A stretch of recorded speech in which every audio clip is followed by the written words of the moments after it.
Karibu katika channel ya Dr. Face Health Updates.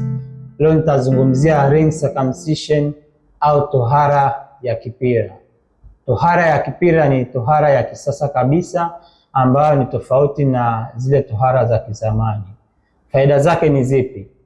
Faida zake ni kama ifuatavyo. Tohara ya kipira au ring circumcision, kwanza kabisa unakuwa haushoni, ila mtoto anafungwa kipira, anakuwa hafungwi na gozi, na pia hamna haja ya kuja kusafisha, na kidonda kinapona ndani ya siku 5 mpaka 7 kipira kinapokuwa kimedondoka chenyewe. Kwa hiyo moja ya faida nyingine ni kwamba kwanza mtoto hapati maumivu makali kwa sababu hashoni, na pia kwa sababu hamna haja ya kuja kumsafisha, yale maumivu ambayo mtoto anayapata kwa sababu ya kuja kusafishwa kidonda pia anakuwa hayapati.